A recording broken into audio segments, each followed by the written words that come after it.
Hello, everyone, and welcome to the official launch of Off the Shelf, the podcast where we take books off of our shelves and into our hearts. My name is Julia, and I'm so excited to begin this journey with you all. Before I get started, I would like to acknowledge that I am creating and recording and living every day on the traditional territory of the Snuneymuxw First Nation. I am so grateful for every opportunity I've been given to live and learn on this land. To start us off here on the show, I'd like to give you a quick rundown of the direction I'm hoping to take this project in, as well as introduce myself and my interests, especially in terms of the types of books I like to read and what I'm hoping to read for this show. I'm hoping that although much of the show's content will be surrounding the books on my shelves, that throughout our journeys here together, there will turn out to be a little of something for everyone. Basically, my hope is to run this thing as a type of virtual book club. I'll be hosting a monthly casual read-along with a book review and a recap episode at the month's end. And it's up to you, of course, if you decide you want to read along with me and even take part in the conversation. But it's not mandatory, of course. I have no way of enforcing that. If you find it suits you better, you also have the option just to tune in for my talks on the show and find out more about the books if you're interested.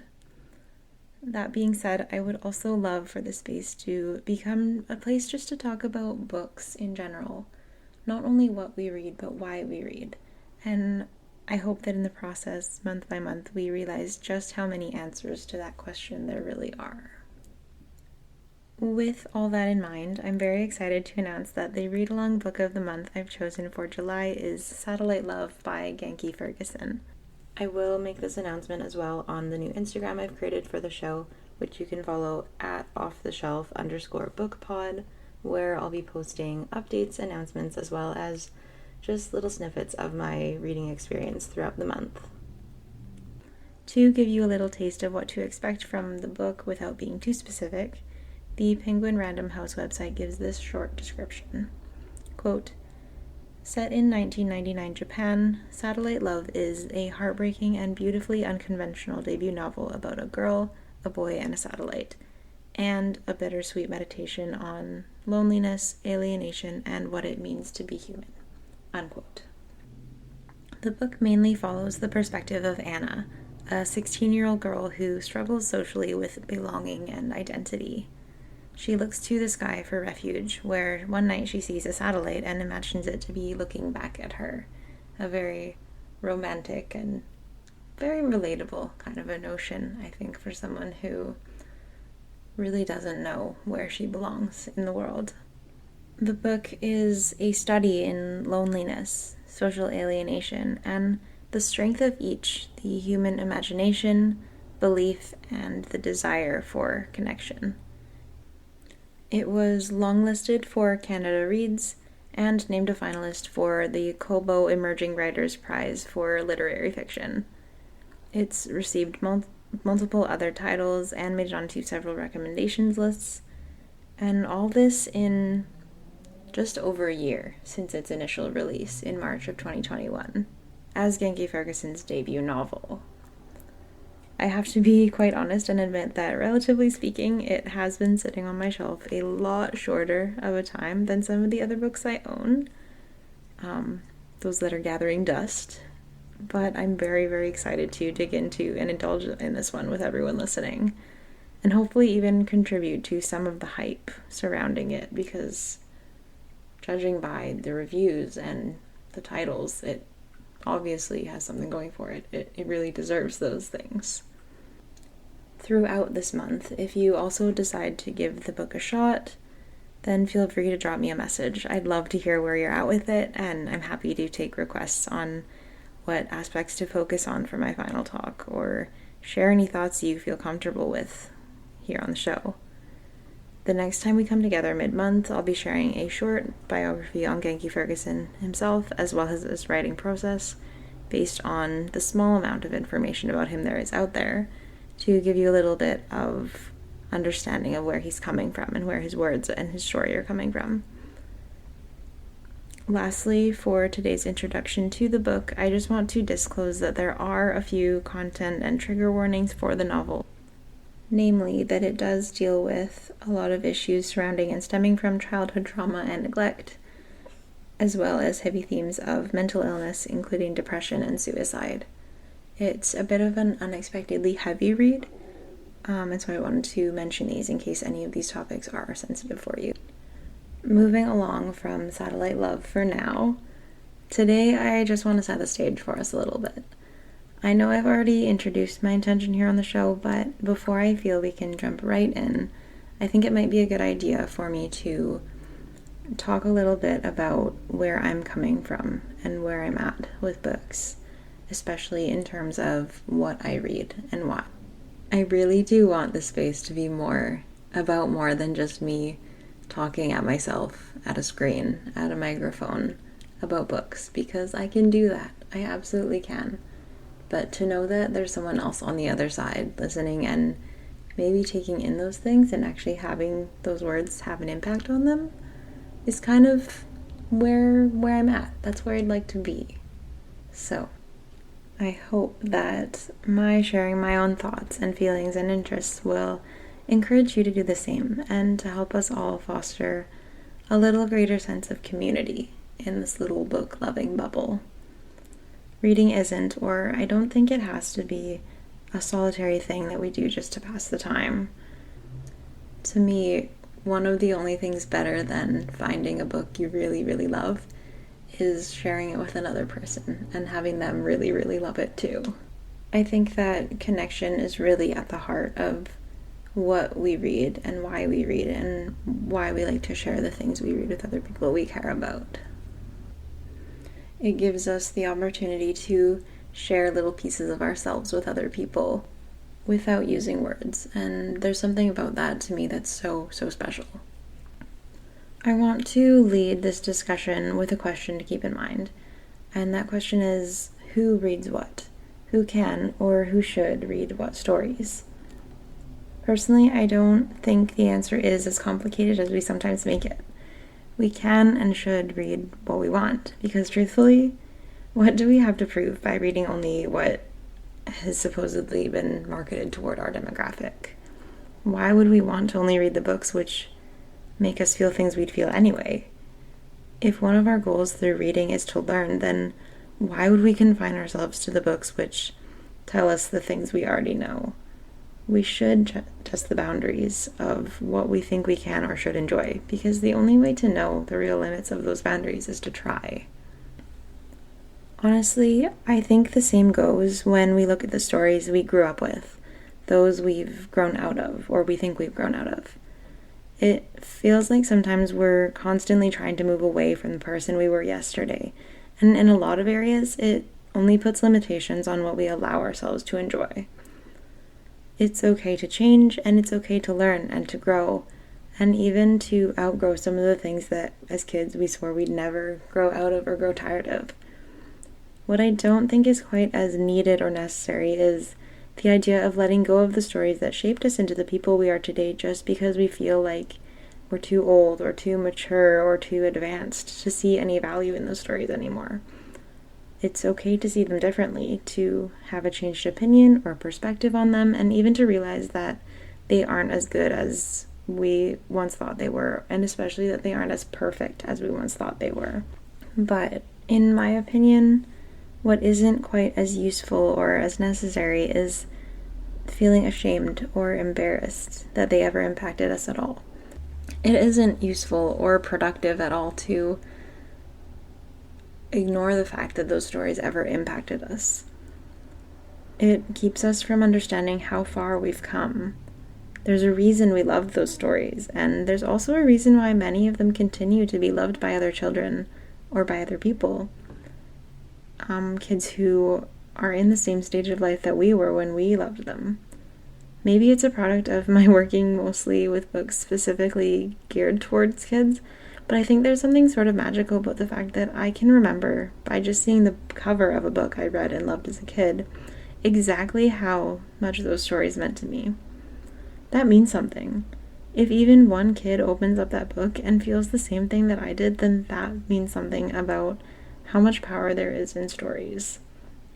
For that reason especially, I think it's important for us to stay open about the stories that we take into our hearts and indulge in. There is a lot of beauty and opportunity and value for understanding in stories, even in the stories we understand now to be simplistic or at times trivial or petty or inconsequential to our present lives. Every story in the world is connected in some way, and like a string of Christmas lights, if we lose one link, then we tend to lose the rest of them.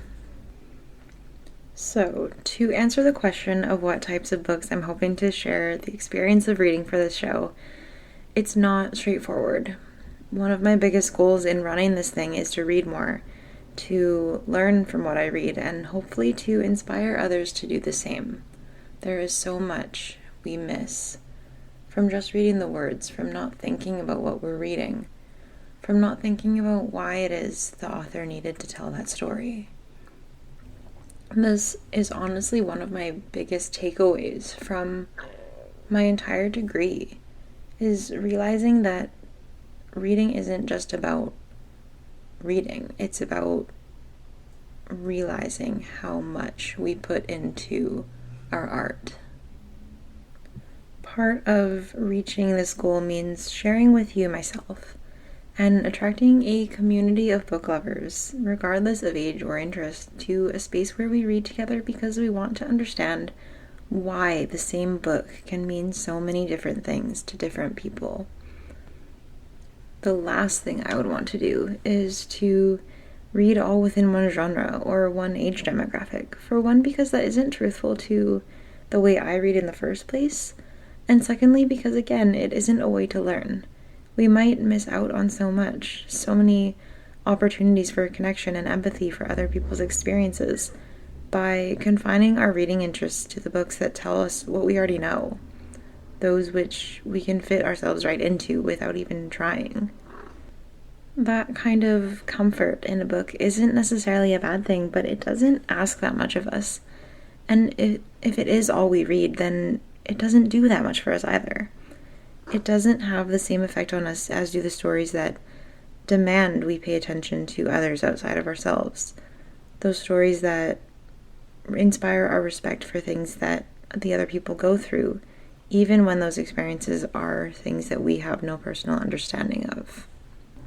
Connected to this, I think one of the things I most appreciated about my university studies was that they forced me to read outside of my comfort zone. Sometimes that turned out for the worse. I had worried walking in that studying English was going to be a lot of dense and cryptic texts that wouldn't make me feel anything without an expert to guide me through. And admittedly, there was some of that, but it wasn't all there was. In some cases, too, it all turned out for the better, and sometimes even in even better ways than I could have seen coming. I feel like even sometimes from the places I expected the least, I had these moments of understanding where everything came together and created this spark in my brain. The best and most convenient sparks were those that came right when I was in the middle of making a paper, but that didn't happen nearly as often as I might have liked, if you can imagine that.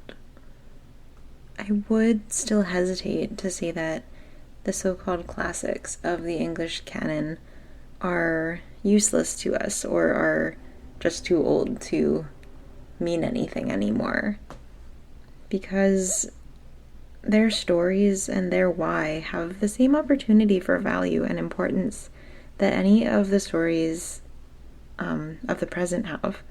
But there are so many more voices out there that have been silenced in the time since those classics were written that it's about damn time we started listening to some of those voices. I guess that this is kind of a long and roundabout way of saying that I'm pretty glad that many of my university profs branched out from a strict focus on the works of old dead white men. They had their place in our studies, but that doesn't mean they can't at the same time give space to those who have never been given the space and the chance to be heard. Even during the course of my degree, the canon was evolving, and maybe it's really nerdy to say, but I think that's so cool. Something a bit like magic. Seeing those changes happen and even being a part of some of them.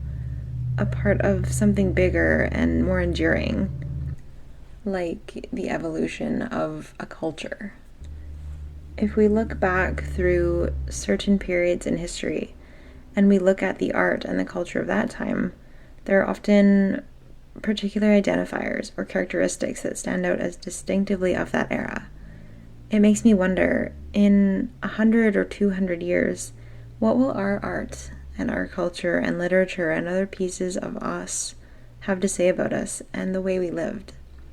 What will people assume about us and about what mattered to us based on the things we filled our lives with?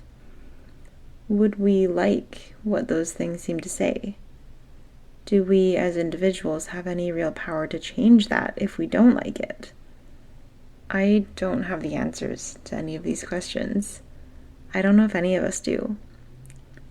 Sometimes the things that people held close to their hearts in eras past seem a bit mysterious, like, why did the ladies in the 19th century cling to sensation fiction?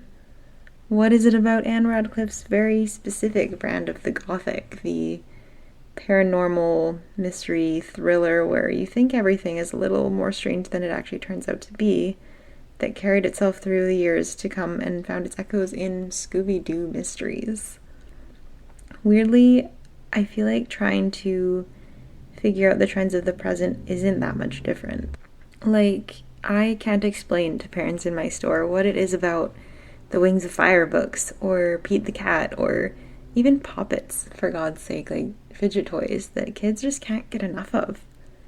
Can we even explain why we love the things we do, or are those feelings sometimes just a bit beyond our own understanding? Do we even want to know why, or is it enough to just love things unconditionally? I think sometimes the reasons we love matter less than the fact that we feel that love.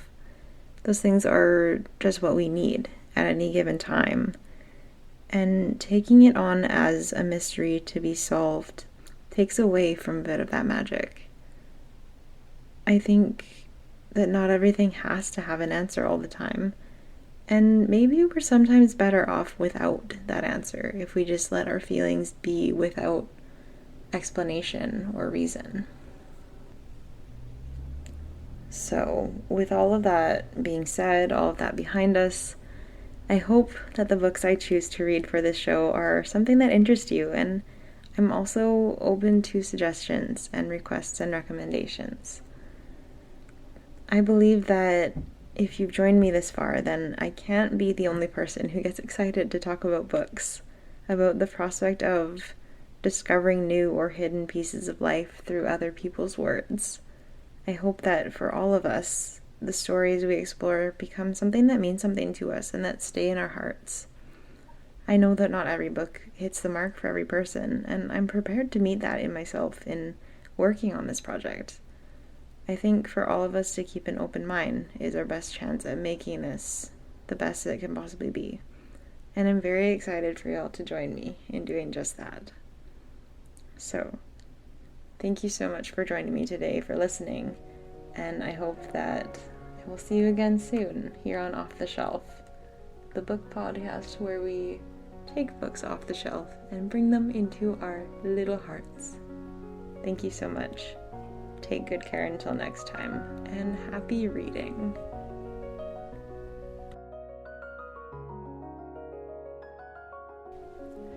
The Off the Shelf podcast is a proud member of the Ordinary Podcasting Network. To learn more about this podcast or the network, please visit ordinarypodcast.com. Finally, thank you for listening, and if you haven't already, please subscribe or leave us a comment. Thank you so much, and take care.